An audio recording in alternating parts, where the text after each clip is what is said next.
All right, everybody, welcome to the Deprogrammed podcast. I'm your host, Joey McKinnon. This is your co-host, Suzanne Luke. It's a pleasure to have you. Part of what we do here on Deprogrammed is look into the programming or the behaviors that have been coached to us throughout the years, throughout our lives, look into the truth of that and dig deeper. We like to dig deep below the surface into things. And the medical industrial complex, as we like to call it, because it has become that, has become very, very powerful over the last couple of decades. And COVID was a big indication of that. So a lot of people got their awakening during COVID, and medical freedom has become a big part of who they are and what they do.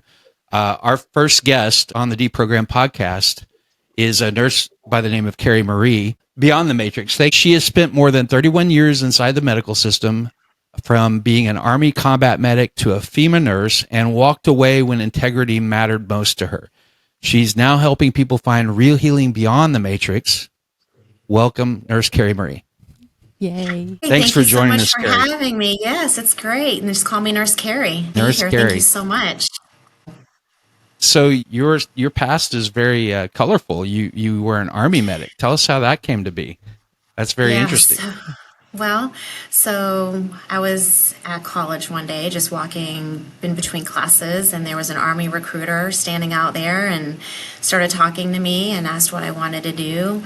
And I said, well, I want to be a nurse. And they said, well, how about if we tell you that we can make you a nurse? I said, at the time I was 17 years old. It was during the summer after I graduated high school. We just started talking, and we went to MEPS. I think that's what we call it, MEPS, right? Yep, it's been MEPS. so long. And that's when they tell you what job you're going to get. And he's like, well, we can't make you a nurse, but we're going to make you a medic. And I said, Even well, cooler. okay. I mean, I can still go to nursing school. That's not a problem. I ended up signing up as a combat medic. And I never got deployed anywhere. It was all reserve time. When I went in, it was right towards the end of Desert Storm. Mm-hmm. And that was 1993. And then I went to basic training in January of 94. So Where did you go to basic? Fort Leonard Wood, Missouri. And it was cold. Oh, boy. Yeah. It was very cold. We did our road march in the snow. And I think I got frostbite on my toe. Wow. Oh, wow. It was really, really cold. And so many soldiers found a way to get out of the road march. It's like where you have your rucksack on with, I don't even remember how much weight it was, but it was just funny because it's like, where is everybody? Because everybody else found a way to get out of it. You know, they came up with some excuse. So I did it, but it was snowing and it was very, very cold. And that's where I did basic training. I got through it. I mean, I was young and didn't know any better. Yeah. Sometimes that's what you need, right? To get through some I of those know. things. Yeah. So, That was your introduction. So you had a desire for the medical field before that. What kind of sparked that desire? yeah, so I was right around 8 years old when I decided I wanted to be a nurse. My grandmother was a diabetic, and she had vision loss as a result of the diabetes, and she took insulin, so I stayed with her quite a bit on the weekends. My dad had gigs on the weekend. One of his side jobs was a musician, so him and my mom would go out on the weekend where he was playing, and she would go support him, and my grandmother stayed with us, my sister and I, on the weekend. I took care of her. I would bring her insulin on a little table, like a little tray, and orange juice, because back then that's what they used to do. They would take their insulin and then they would chase it with orange juice. I just knew that I always wanted to be a nurse. It's just something that's in you, that you're born with. Yeah. It's a calling. So that's when I knew. It's just something that I've always known. I was young. Where was that combat medic training at? Fort Sam, Texas. Went right after basic training. I went and did the combat medic training. And they said, well, looks like you're in the reserves. Don't you want to go active duty? They said, come on, don't you want to do this full time? I said, well, I want to be a nurse. So I need to get back home so I can go to school to be a nurse. And they said, you can do that active duty in the Army. I said, well, it's not guaranteed, and you never know where you're going to end up. You could be, and there was no such thing as online school back then. That age shows my age there. I wasn't willing to take the risk. I said, but you told me that you were going to make me a nurse. So here I am. I just decided to stay in the reserves. At one point, they approached me and they said, well, we know you're a medic now, and we need LPNs. And I said, I don't want to be an LPN, I want to be an RN. They said, we're going to go ahead and put you on active duty, and then we're going to pay for you to go to a civilian school. We're going to pay you E5 salary, which at the time I was 19 years old. And pretty good money, yeah. And I think back then it was about $5,000 a month. Yeah. Which is like, whoa, okay, well, wait a second here. So you meaning to tell me that I'm going to make $5,000 a month and you're going to pay me basically to go to school to be an LPN? I said, okay. And they paid for my uniforms, they paid for the books, everything. So I did not pass that opportunity up. And when I finished, I got promoted to sergeant. So 20 years old I was when I graduated LPN school, and became a sergeant, and then just worked as an LPN, took my prerequisites to be an RN. And then I applied to the University of Florida and some other colleges. I got in everywhere that I applied, but my heart was to go to the University of Florida. Go Gators! Yes, and so that's what I did. I applied to UF, got in, and I think having the LPN and the medic, definitely that background helped me quite a bit with my clinical aspect portion of it. Right. In fact, I was teaching the instructor how to do things. It had been so long since she had been at the bedside, and so here I am teaching the instructor. But being an LPN definitely made me a better RN. I worked as an LPN for 5 years while I was working my way to be an RN. Yep, so I graduated with my BSN in 2001 from University of Florida. I call it my degree in nursing indoctrination. Right. What was it like treading between those two worlds as a reservist, as a medic and an LPN in the reserves, and then working as an LPN in the civilian world? I learned very quickly that the scope was much wider as a medic, what you can do in the military, as opposed to what you can do in the civilian world. In the military, as a medic, combat medic, you're treating on the battlefield.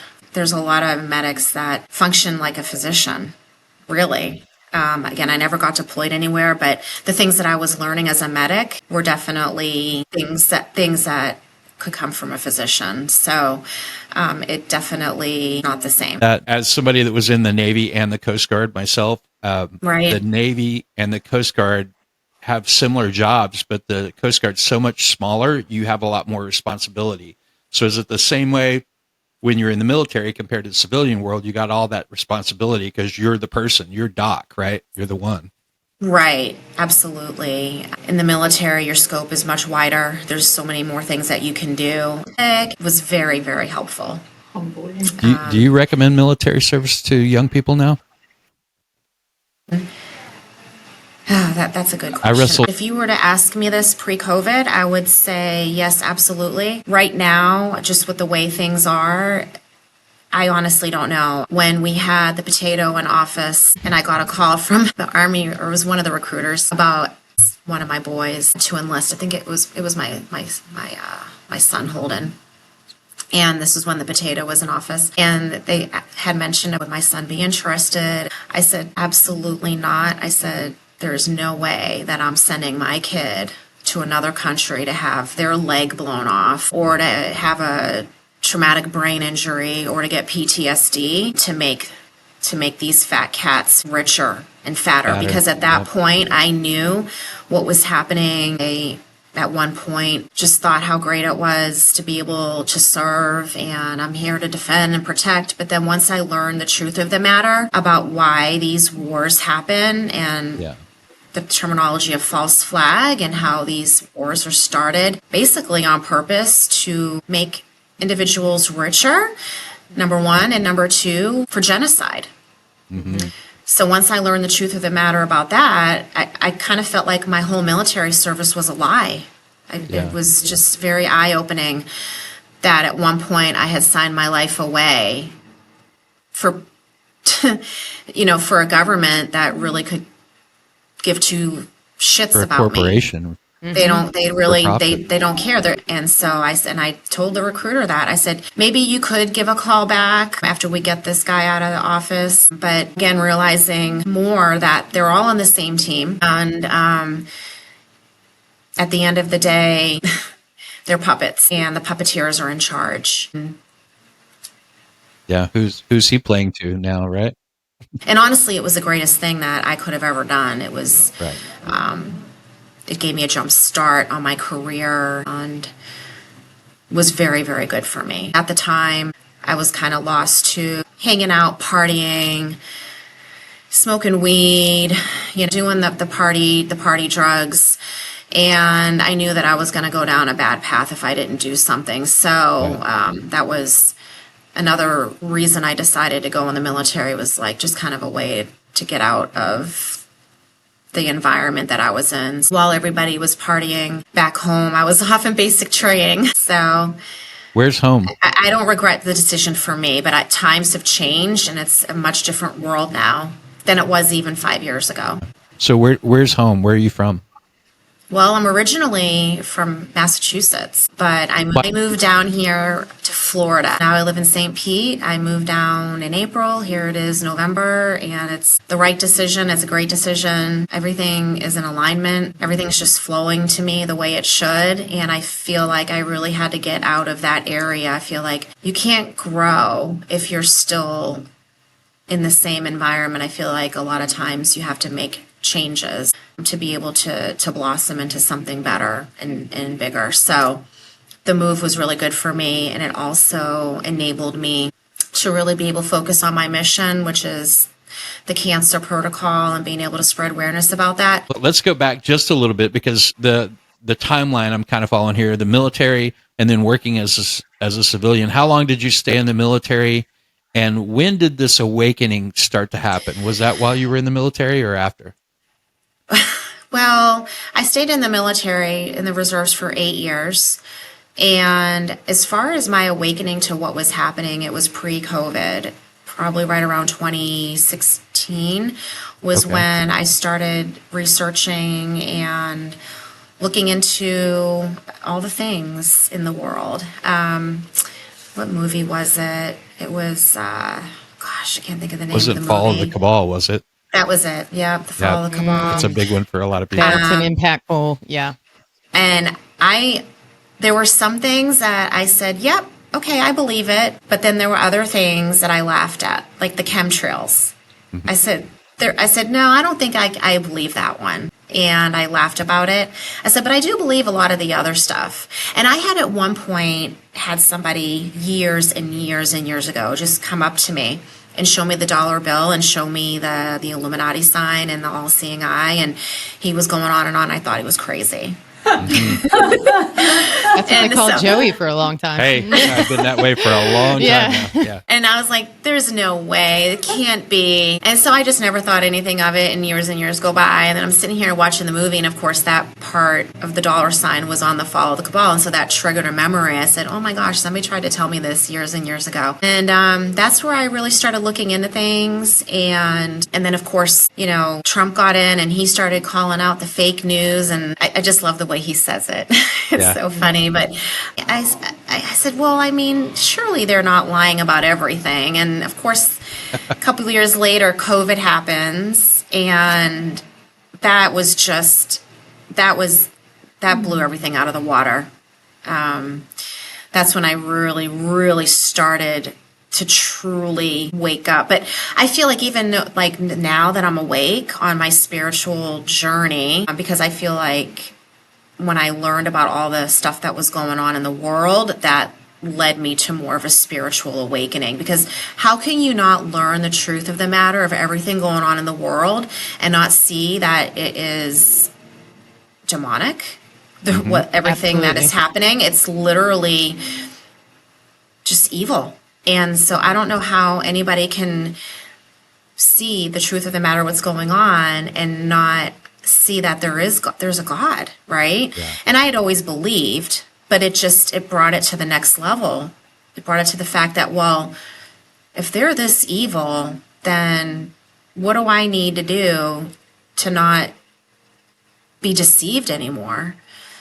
And so that just goes into the whole spiritual awakening. And I feel like just when I feel like I'm awake spiritually, another hour goes by, another day goes by, and I'm even more enlightened. I think it's a continual process. Yeah, once those blinders come off, it's open to everything. Everything opens up. So I've been a conspiracy theorist for a long time. When I was in the military in the late 80s, early 90s, I saw firsthand that the public did not know what we were up to in the military. Like we were in Iran and we were doing things over there that nobody knew about over here. We had to keep it secret. That just changed the way I thought about everything. When I saw the news, I said, well, if this isn't true, then what else isn't true? So I started to look at everything with that discerning eye. And when you open that, that bottle, the genie comes out. And one thing I've attributed it to is I attribute it to putting together a puzzle. All these events happen and they come together like pieces of a puzzle. The surface level public doesn't see each event as a piece of a puzzle. They just see it as its own individual event. But when you put them all together and you start to look at the picture that it makes, that's a more realistic picture.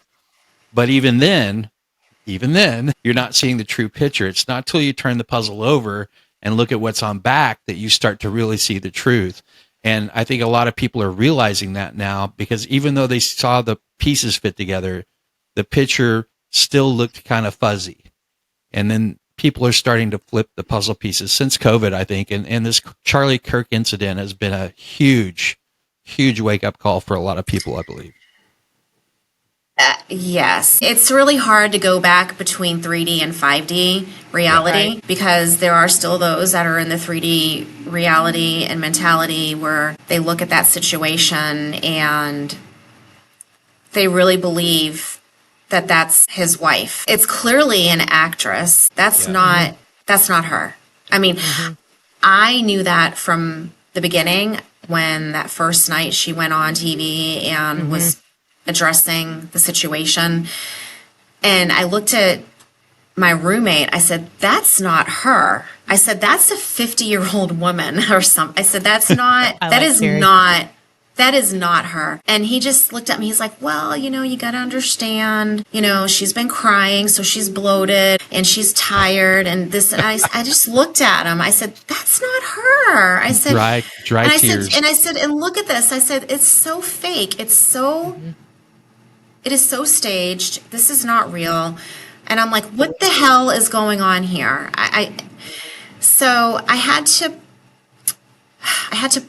play along in the make-believe of that reality because there are so many people that they still think that this is all real, that these aren't psyops or these aren't actors. And no, Kerrie, hold on a second. You got to say it the way she does it. I had to play along.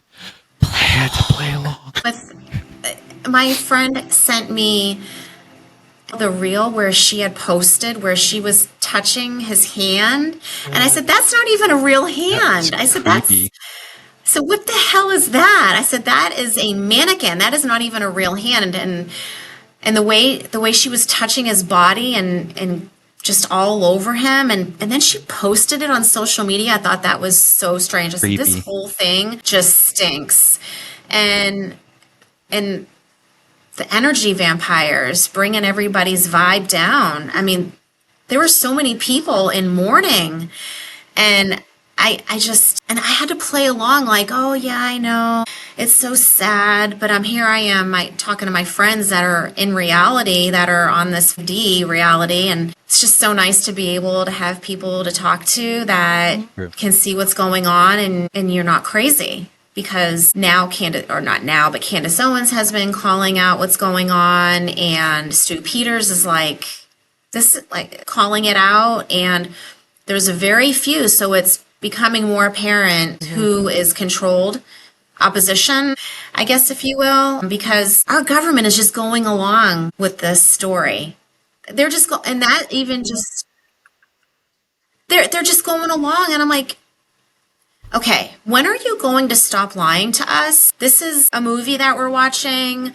this is not real, and people are starting to see now that people are memeing about it. Then it's gone mainstream. So I think that this has been one of the things that has woken up a lot of people. They're like, something just doesn't feel right about this. It seems fake. It seems staged. And then don't even get me started when she came out with the leather pants and was basically and then walked up to the vice president, and what was she doing with rubbing her hands through his hair? I was thinking, he's just like my husband. Yeah. So who's calling it next that they're going to be together? And they're going to just try to, it's like the whole thing with Taylor Swift and that football player. What's his name?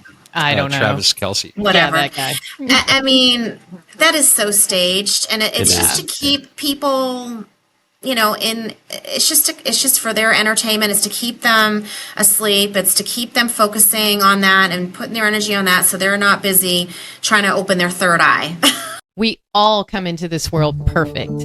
And then somewhere along the way, we get infused with stories, patterns, programs, and we carry things that are not ours to carry. And without even realizing it, those patterns begin running our life, not because we're broken, but because the mind is simply doing what it needs to do to protect us. The Threadbreaker Protocol is the path to your original clarity. It shows you the program that has been operating in the background and shows you how to dissolve it. It does this with awareness, with compassion, and with choice. When you shift the meaning, you change the story. When you change the story, your life follows. So if you feel the pull, if you're here and you know that something inside of you wants more, knows more, then go to threadbreakerprotocol.com. Because the moment you remember who you are is the moment everything changes. Let's go back some more, because I'm trying to stay on the timeline here. We can go so many different directions, but I know, you got to come back. This has to do with that, right?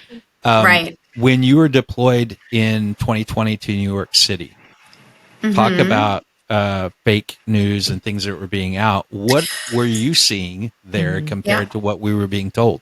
Okay. So, let's just start off when I got to New York City. It was myself and two other nurses from Gainesville, because we had done some hurricane relief together. So, of course, we were the first people they called when the COVID situation started and asked if we wanted to go. And I was like, oh, okay, well, yeah, sure. I never got deployed anywhere when I was in the military, so I guess this will be kind of like a deployment, if you will. So I just thought it was really strange that when we got there, we were the only ones there, and we were being told through email that, yeah, you guys are the first ones there, but we'll be there in like 2 or 3 days. And I'm thinking, okay, well, if this is such an emergency, why isn't everybody here? What's going on? And then I remember very specifically that it was an announcement that was made that, okay, on this day, which was a couple of days later from that, this is when everything's going to shut down. Everything except, what do they call it? The essential businesses, like, McDonald's and Starbucks. And I was like, isn't that strange? I thought this was some big emergency and people were dropping dead on the street. And so why are we waiting a couple of days if it's such an emergency and it's so important to get everybody inside? So that was one red flag. And then you going around to the stores, and I literally felt like I was in a movie. They had in the stores in New York masks on the mannequins. Wow. I still have video of that. And then, of course, you're in downtown Times Square, and all over the billboards is stop the spread. We're all in this together. And it's just the feeling that it gave me that I knew something was off. As far as what we were being told on TV, at one point they sent the ship, I think it was USS Mercy. It was just all this propaganda saying, oh, there goes the ship. The hospitals are full, and and this is to help take some of the load off what's going on in the hospital. It just sat there. There were no patients on that ship. In fact, all the nurses, they took some time to leave where we were and go over to the ship so they could take pictures in front of it. It was a photo op, and it was propaganda for CNN and Fox News. So, wow, why didn't they use that? Like, why? It was just more propaganda. The inconsistencies regarding about having to get all the ventilators. I remember them saying, oh, we need the ventilators, and we need to get more. In the hospital, I don't remember really having a shortage of ventilators. I can say that we were busy, but it wasn't to the extent that they were making it sound like on TV. Of course, everything's more dramatic on the news. It was, I'm not going to say it wasn't busy, but it wasn't to the extent. And then at one point, Governor Cuomo sent out a memorandum because I went to work one day and they show this piece of paper, this memo from Governor Cuomo saying that we are not to do CPR on individuals anymore because of the possibility that we would get COVID from the patient. And I said, well, that doesn't make any sense. If we're wearing PPE, which remember we couldn't hear enough about how we were having a shortage of PPE? Well, that was false. That was bullshit because one shift I was walking around the hospital and there was a closet that was filled with PPE, top to bottom, packed. They were hiding it back. And I'm like, what are we waiting for, a rainy day for that? Why were they hoarding PPE? And I really wish I would have taken video of that. So I was like, that was another thing that they were lying about. And then as far as the refrigerator trucks go, they were outside, but I never saw the inside of one. And again, it's thinking back, that was probably just another part of the PSYOP and the photo op is to have the refrigerator trucks there just to instill more fear. So the ventilators, once people got on the ventilators, they were pretty much just gone. That was it. Point.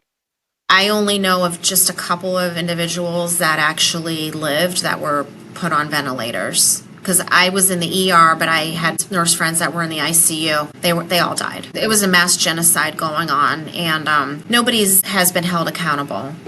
And here it is 5 years later.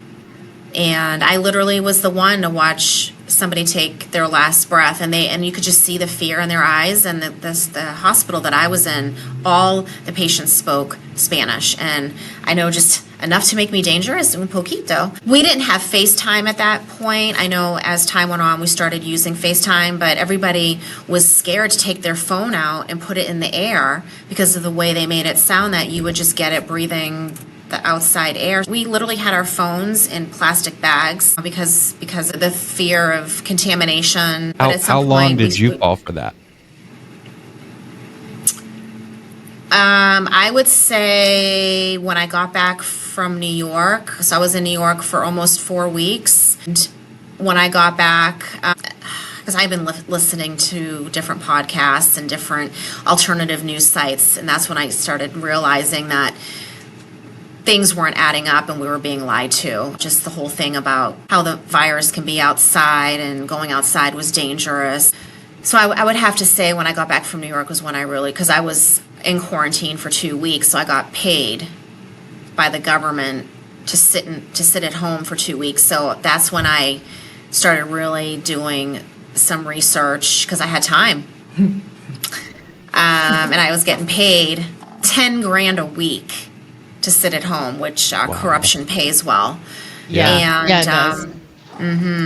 Well, I mean, we were getting paid to carry out their, orders. Their orders, to murder people. Times. Crazy time. So did you ever read the book, The Real Anthony Fauci by RFK Jr.? I did not. Okay. 24-hour long book on Audible, just so you know. But he delves very deep into that. It's just going to piss you off. Just a little heads up, but it's in line with everything you're doing right now as well. It's worth the read. Did you have something about the medical part you wanted to ask? I have like a million things. Okay, I'm going to let Suzanne talk now since I've been No, so you're in there and you're so courageous and you're following like do no harm. I know that's on your I think your Facebook page too. And coming from being 8 years old, knowing that you wanted to help people and be a nurse, and then being in the military and beginning to see the deprogramming happening in yourself. And then you go to New York and then you have this moment where you're like, oh, I've got to take a different direction. So you mentioned awakening and spirituality. You have a strong calling to stand for truly helping people. And when did that shift happen when you're like, because you had to have known what you were about to go up against and what was about to happen, or did you not?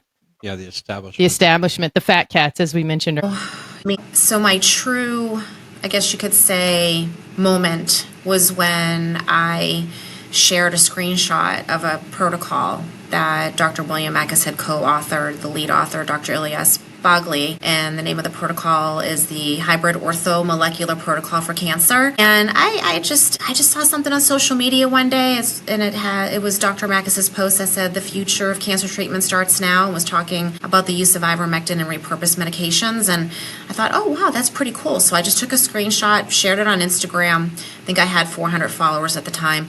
Didn't think anything of it. Didn't put a hashtag. Didn't @ anybody. And somehow, a couple months later, I noticed I got a new follower.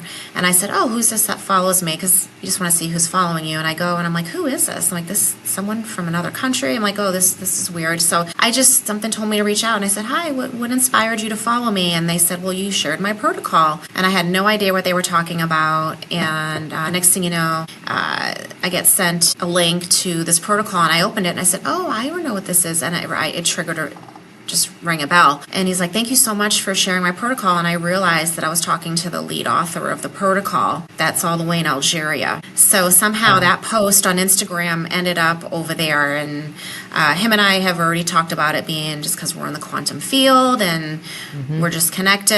And it made its way over to him. And then he asked me to continue to share it. I said, okay, no problem. And then he said, well, you want to interview me on Instagram Live? And I said, I have no idea. I didn't say this to him, but I was so scared. So I said, I don't know what to do. I don't know how to do that. Me? Why is he asking me to do this? Why doesn't he ask somebody else? Like, why is he asking me? And so I just did what you do when you have a feeling, and the feeling inside said, yes, you have to do this. So I said, okay, sure. So I learned really quick. I had to download ChatGPT to find out how to do all of the things on Instagram. And next thing you know, I'm interviewing him, and I was scared. I was so scared. I was so nervous. But I did it, and then I just started making content on Instagram to talk about the protocol and just to bring awareness, just like he had asked me to do. And I had no idea if it was even going to work, but just something inside told me that this was a good thing. It's, I guess, just discernment and seeing what Dr. Mackes had posted before. So I shared the protocol and became more public with it. Went on Nurses Out Loud and talked about the protocol and basically about informed consent. I said, this is not a treatment option that's available when you go to the hospital, and we need to make this an option. And it was everything I could take. I said, this is going to end up, we're going to get this protocol in the hospitals one day. It's going to happen. And just continuing to share, and then now I have a decent following. And fast forward to just a month ago, I get a message from the owner of Ezra Healing, Nurse Svetlana, asking me if I wanted to come work with Ezra Healing. And her company helps individuals that have been vaccine injured and were facing many health problems as a result of the bioweapon. It just made total sense to go work with her because they help individuals heal from cancer. So they're using that protocol. And I said, this is in alignment. This is in alignment. So I did it. But getting back to your question about taking that leap was all because of advocacy. I stepped out into the public when I said what I want on Nurses Out Loud, and then I also was going to MAHA events and other events at the grassroots level and just became involved and started getting on podcasts, doing interviews, and recently was on Stu Peters, and he has quite a decent following, and that's a big platform to get this information out. So I don't have any fear. I'm being led to do this. This is my purpose. And if that gets me in jail or gets me in trouble or gets me, if I lose my nursing license, I'm not saying I want any of that to happen, but it's like whatever it takes for the mission. We'll come bail you out. Yeah. Thank you. All right, that you are person 2 and 3 that will bail me out if that happens. Because for me, there's a genocide going on right now, and we need to get this information out to everybody that there is a treatment option for vaccine injury and cancers. When you go to the hospital, they're not even going to acknowledge vaccine injury. You're going to get gaslit. Then when it comes to cancer, it's just your 3 options: chemo, radiation surgery, and hand over the deed to your house, because now you can't pay. You got to get rid of your house because you just spent every dime trying to save your life. it was just important for me to get the information out and to call out a big pharma and the American Cancer Society. They're not looking for a cure for cancer. We all know that, right? Yeah, Right. absolutely. Agreed. They're not. We, as nurses on the front lines, are bringing this information available, and we have the medications to be able to help individuals. And the state of Florida is now studying it, but we know people don't have time to wait for the government to do their thing and all the red tape before they actually even offer it. So we're like, well, we're going to offer it. Yeah. Perfect. So people can't wait. Honestly, this should be offered to every citizen in the United States for free, because our government told everybody to go get this bioweapon, and now they regret it. They're suffering effects and all these issues. The government needs to just offer this to everybody. But that would mean that they have to acknowledge what happened. We're still 4 or 5 years into this, and there's no apology. And Trump still talks about his vaccine, which he thinking, and then he just got the vaccine supposedly. I'm thinking, wait a second, what reality are we in here? Do we not see what's happening around the country and the world? I mean, how people are just dropping dead. Everything's a conspiracy theory, right? We have something called turbo cancer now. We didn't have that terminology. Childhood diseases that never existed before, heart failure. Right. Exactly. In kids, right. Tell us what turbo cancer is real quick. That's a term I don't think many people are familiar with. I heard you mention that on Stu Peters also. Y'all check out that interview. That's a great interview. And Nurses Out Loud. Go ahead. So turbo cancer is basically you get a diagnosis, and then it's so far, the cancer has spread so quickly that you just die.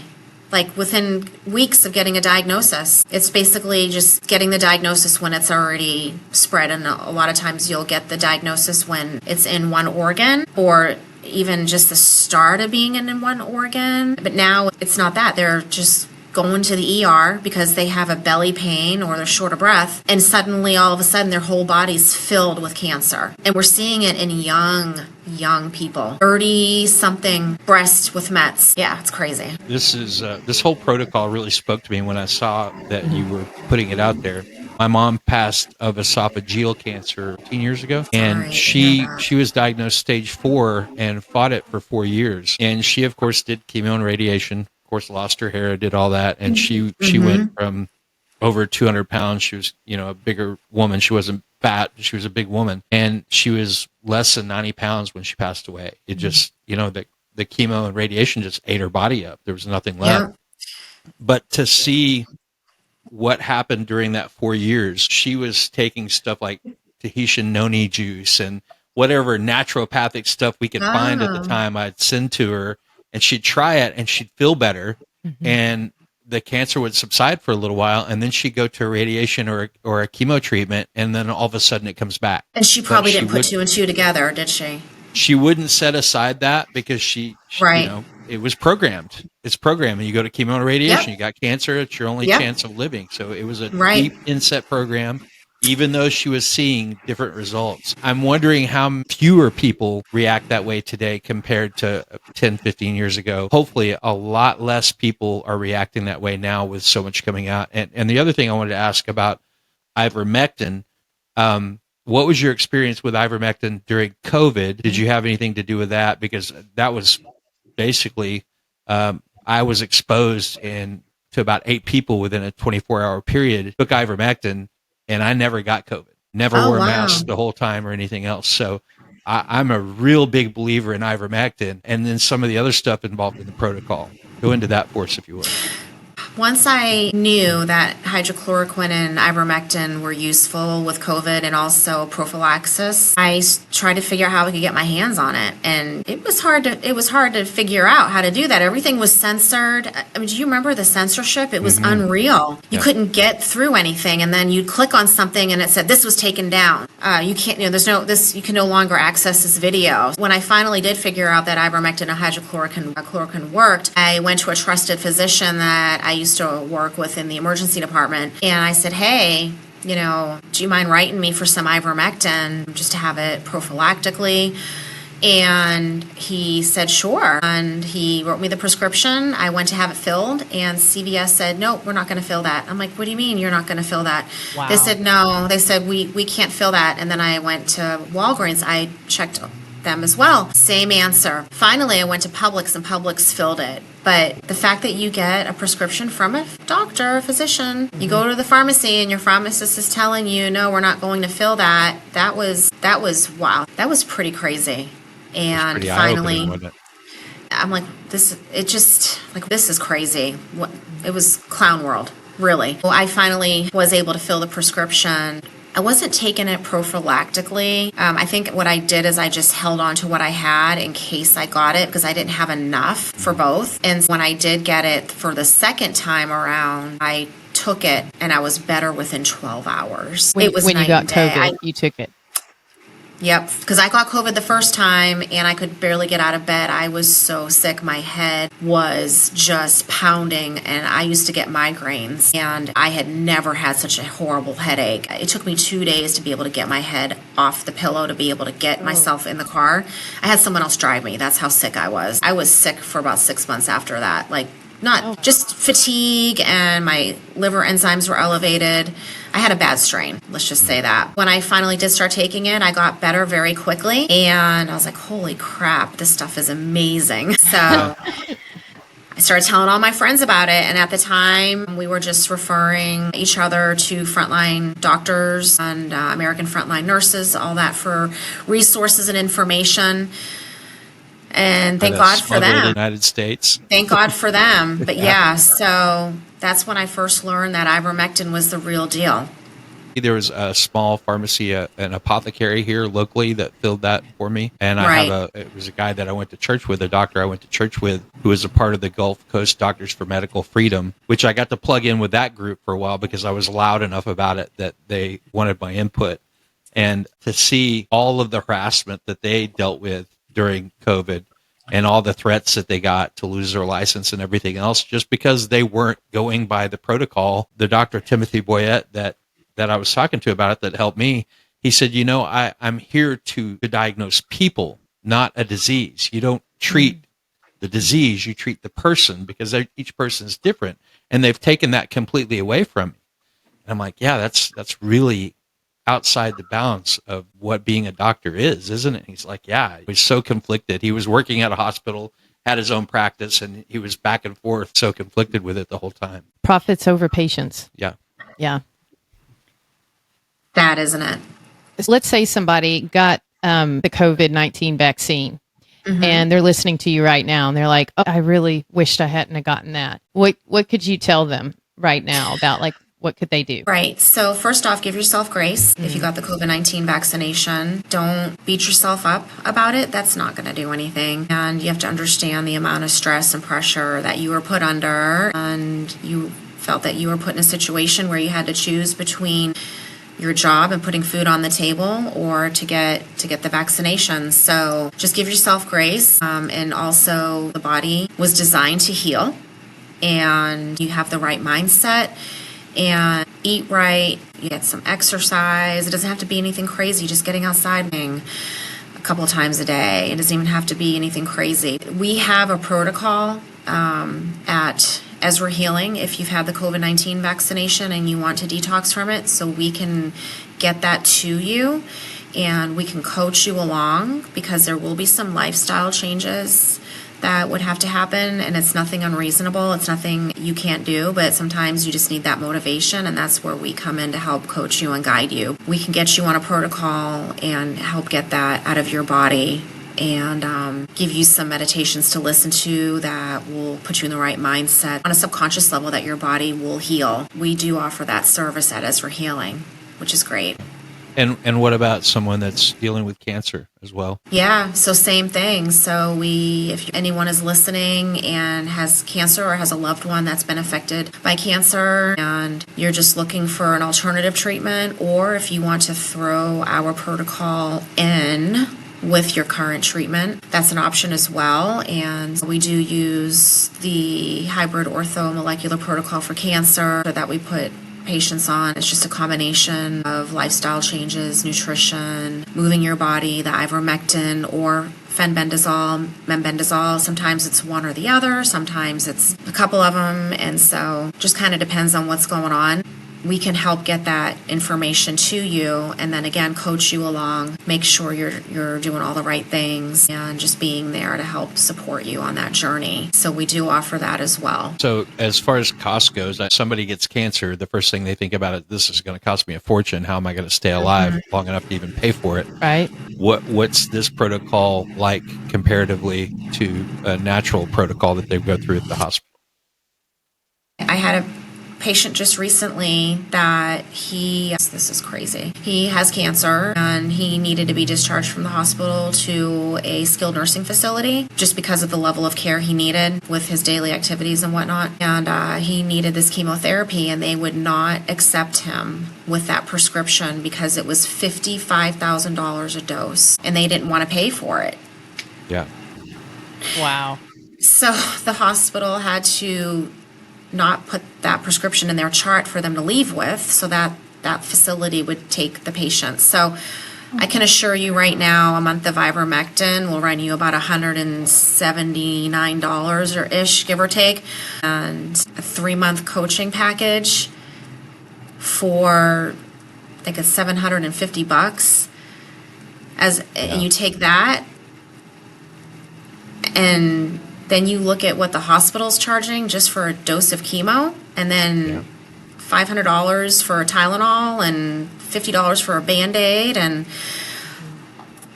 don't even, hospitalization is expensive, but then you can't work. So now you don't have that income coming in. And then if you're even on chemo doing outpatient, you don't feel well, so you're missing work, you feel terrible, having all these side effects, and sometimes those side effects can land you in the hospital. But with the ivermectin and the repurposed medications and the other alternative treatments combined, you're not going to have that happen. Yeah. You're not going to be dealing with that same scenario. So that's why there's no push to get this treatment to the hospitals, because it doesn't make the hospital money, because ivermectin can't be patented. It's a generic drug, so they can't make money off it. So why would they want to do that, right? And that's why they told everybody that it was a bad thing when it came to COVID, that it's horse dewormer. It's horse, yeah. And they laugh about it. Speaking of that, you mentioned your friend Svetlana. Here she is doing some really great things along with you. And what happened to her recently was horrible. Can you update us, or anything changed? Yeah, last week, Nurse Svetlana, the owner of Ezra Healing in Canada, she had an office that got raided by Health Canada. They said they had a warrant, but they didn't. They lied. And they went in and took $200,000 worth of product from her office. And she now is not stealing. That was stealing. Yeah. And then they went on to start a smear campaign. All you have to do is go to Google now, and there's articles about how if you got medication from this company, right away get seen by your doctor, because it's a terrible thing that you you might get well. We don't want that happening. Yeah, and the same Google that tells you lies about ivermectin. Yeah. Get to your doctor right away. But can I tell you, it backfired on them. I have literally been talking to individuals that say, well, the reason why I'm calling is because I heard about you on the news, on the Canada website and on the Canada News, and we just thought, well, maybe there's something to it. If what they're saying is that it's bad, maybe there's actually something to this. Maybe we should check it out. It's actually been a good thing, because now there's all this exposure, and any press is good press, right? Whether it's bad or good, because then it's going to start having people question things. So we are able to help more people now, and the mission's moving forward. We're not stopping. We're not giving up. We just keep going. And this actually has just motivated us even more. And we've had a ton of support. And thank you, mainstream media. Yeah, thank you, Health exactly. Canada. Yeah, thank you. We're so grateful. Yeah. We have so much gratitude. We're so grateful for what you did. Thank you so much, because now you just help more people. Well, I think people are waking up.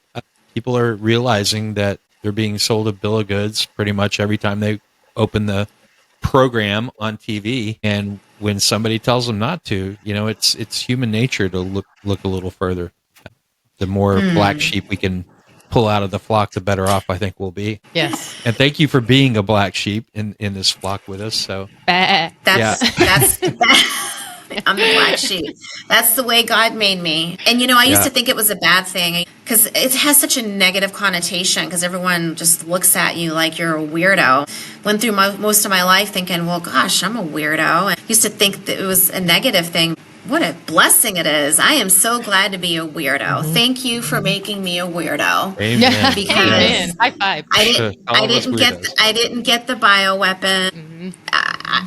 There were just so many things. I'm not afraid to step out and speak out. I know that there are risks associated with it, but whatever. It is what it is. I mean, there's a reason why I was made this way. So I'm not going to... have a calling for sure. Yeah. Yes. Yeah. Yes. So looking back on all this stuff that took place, was there a specific moment that just kind of cemented you, said, okay, this is it. I'm not going back the other way. This is my charge. This is my fight. I'm going forward. I mean, you've already said whatever happens, happens. When was the moment that took place? When my friend Nurse Nicole, who's been a wonderful mentor and friend, I went on the podcast Nurses Out Loud. She had interviewed me and she told me, she's like, just want to let you know, when you go public, certain things can happen. You might get death threats. You could possibly even lose your job. You never know. Just be aware of what you're stepping into. So she did give me fair warning, and I just looked at her. I said, look, I have to get this information out about the cancer protocol and whatever it takes. So I said, if that's what happens, then that happens. That was pivotal for me because she gave me the warning, and I said, okay, let's do this. Really appreciate the fact that you're the type of person that's going to take that on. Absolutely. Sure. You can hear the conviction in your voice and the courage. I'm very glad you listened to that calling. It's great to have you here. Thank you so much. It's so great to be here. So if people want to find you, they find you where? Sure. If they want to find me, you can go to my website, www.beyondthematrixwellness.com. And from there are all of my links to social media. If you want just to go straight to my Instagram, where I have most of my activity, that's where I'm most active on Instagram. It's a lot to keep up that Instagram account. It takes a lot of work. Yeah. So I do. And luckily, the reason why I am as active on Facebook now is because a lot of the stuff from Instagram feeds over to Facebook. So if it didn't do that, I don't think I would take the time to do it. It's just a lot of work, but it's worth it. It's for the cause. Yeah. Nurse Laura and I, we just have our little inside jokes. I'll even just say this. I don't give a fuck. We were hanging out at the house. We had our legalized ivermectin shirts and her nipples were sticking out and we were trying to take pictures and she just said something about it. I said, it's for the cause. For the cause. You can't go against it. It's for the cause. Makes everybody happy. No one was complaining. So it's for the cause and whatever it takes, right? So those are the two things, for the cause and whatever it takes. So going back to Instagram is where I'm most active. It's so my handle is @beyond.the.matrix.nurse, and you'll find me there as well. But again, if you want to see all the other areas that I'm on social media, you can go to my website. You can sign up for my newsletter. I just do once a month, nothing crazy, not trying to overflow your inbox there. I just put out information about what's the latest and greatest with what's happening with the protocol, and I usually feature somebody from the wellness industry on my newsletter and just talk about the latest podcasts I'm on and what I've been up to. A real brief newsletter. You can sign up for that, and when you do that, you will get the cancer protocol sent to you automatically, as well as a list of the providers that are actively using the protocol. Because even though we do offer that at Ezra, I signed up for it. Yeah, it's great. Good. Mm-hmm. Yeah, because even though I do work with Ezra Healing, I feel like everybody should be able to make an informed decision as to who they feel like they vibe with in regards to who they want to have guide them on their wellness journey or their journey with cancer. So I have the other providers on there as well, but you will see the Ezra website first when you sign up on the list of providers. But they're all. Now there's others that I don't know about, because as soon as I get the information, I do update the website. So okay, that's a lot of work you're doing. That's you've awesome. been doing the podcast circuit for a little while now, and it's Stu Peters. Stu Peters is who got me through COVID and everything else. So I listened to him for a long time. So I was very impressed. I'm more impressed now that you you've come on our podcast. I know, after you're being so on kind. Stupid. So we really appreciate We you being really our do, first guest. We hope Oh, you will I'm- come back when we are better and more practiced and, Yes. and less sloppy. All the tech works. No. Yeah, no, you guys have been great. You guys act like you've done this before. Well, we did it worked, for a honey. little while. Yeah. But we still have some kinks to work out. We'll get better as we go. But we would like to have you back. I would love as to we come move along, back. for sure. Absolutely. Oh, thank you. Yeah, thank you so thank much you. for being a combat medic and now being Yes. a combat healer. We appreciate Yes. you. There you jumping into go. combat From for combat us. medic to combat healer. I love that. Absolutely.